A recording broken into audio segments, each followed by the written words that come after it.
sometimes you listen to an album or watch a movie or play a game, you think, I wish this had come out when I was in high school. Whatever it is about it, you just know that there's going to be some cultural hype, there's going to be some excitement, there's going to be some chatter around it, and you just think, I wish I was around my friends all the time so I could just talk to them about this. For you, it might be 90s grunge, or it could be disco in the 70s, or it could be fucking pinball, whatever it is.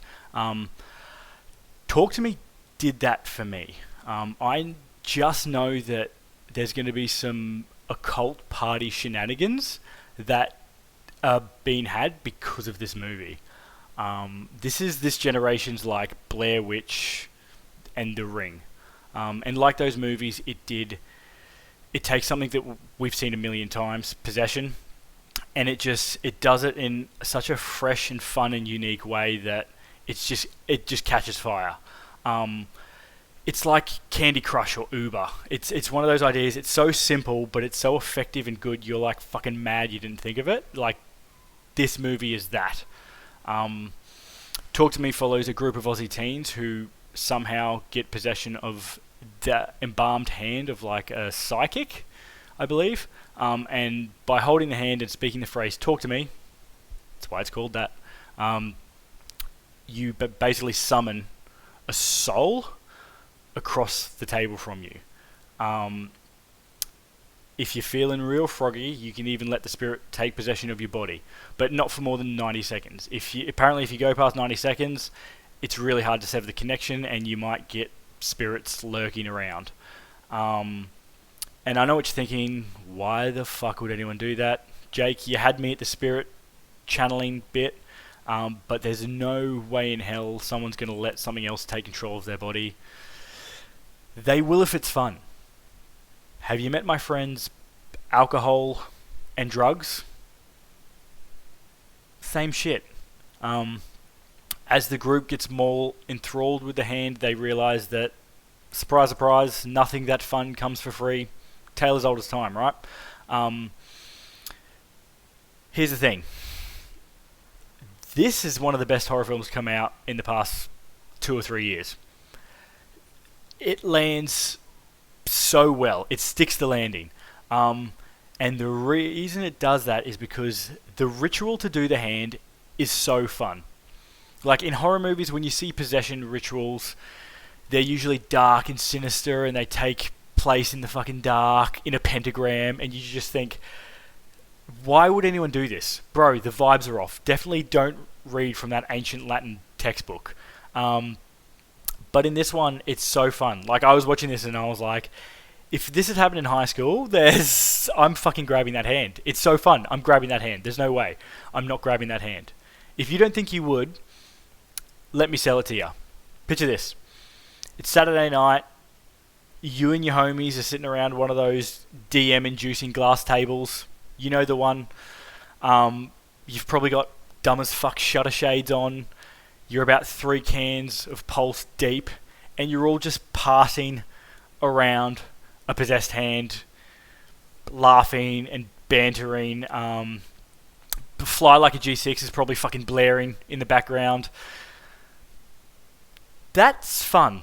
Like, you definitely would. You'd do it. You definitely do it. I would do it. I've sculled beers that people have accidentally extinguished ciggies in, just because my mate was like, you wouldn't.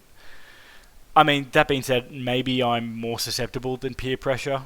Maybe I'm more susceptible to peer pressure than most people.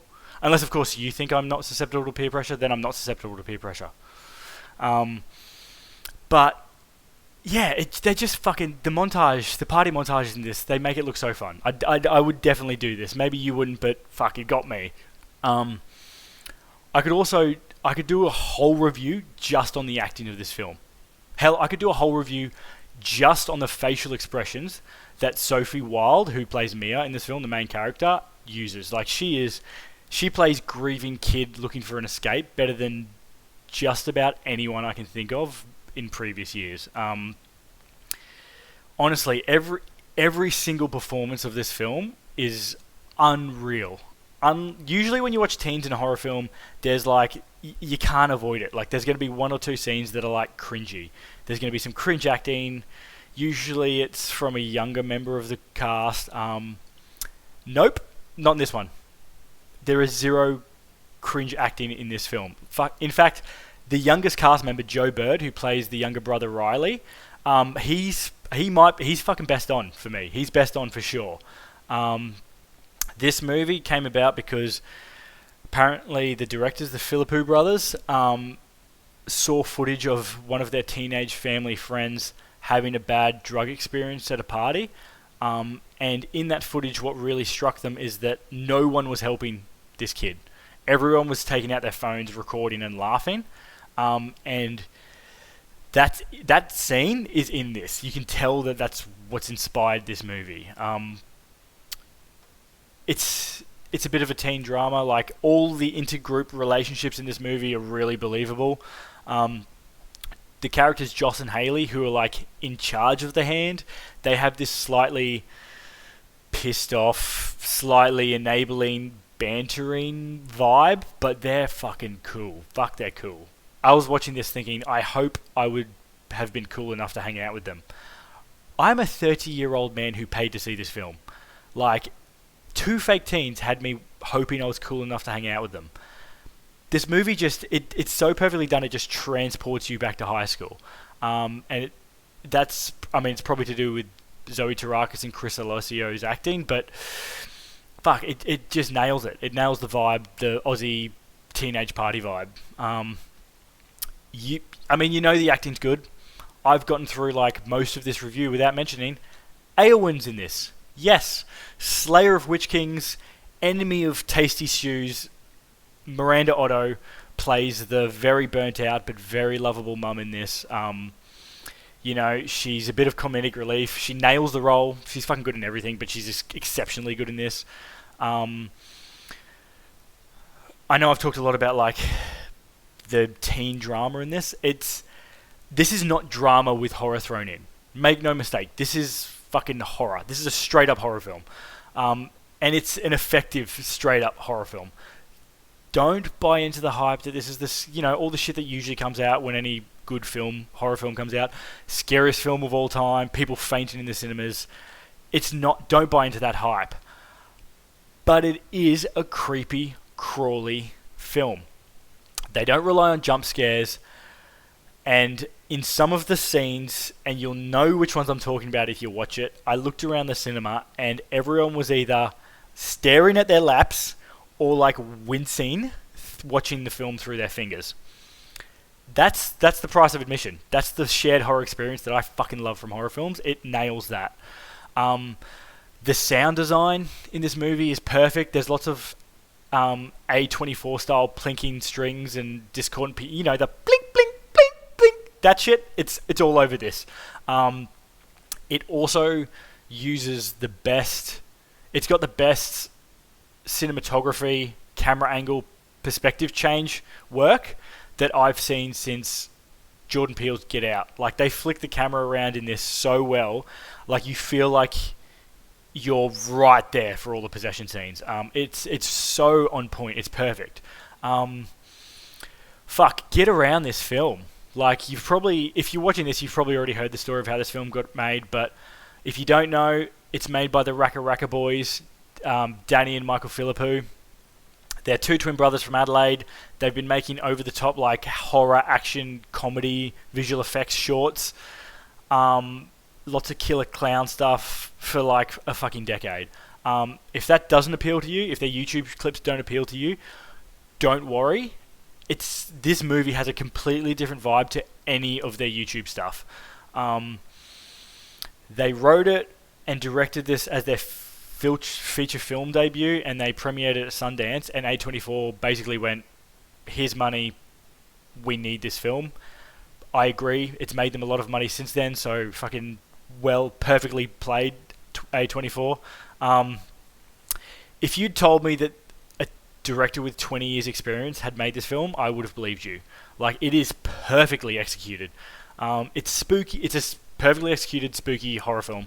I fucking loved it. There's going to be a lot of people that come out and say they don't like this film because they're trying to be a bit contrarian. Now that it's popular, you know, that whole my punk band was really good, but then they got popular and now I hate them. It's that sort of shit. Fuck those people. I want the Raka Raka Boys to be given a blank check to make whatever passion project they want. They have. If you watch an interview with these guys and try not to like them, they're fucking great. They've got the energy of like two rescue staffies, really hyper, really excited, and you can tell they just love horror films. You can tell when you watch this that they love horror films. They're the sort of people I want representing Aussie horror on a global stage.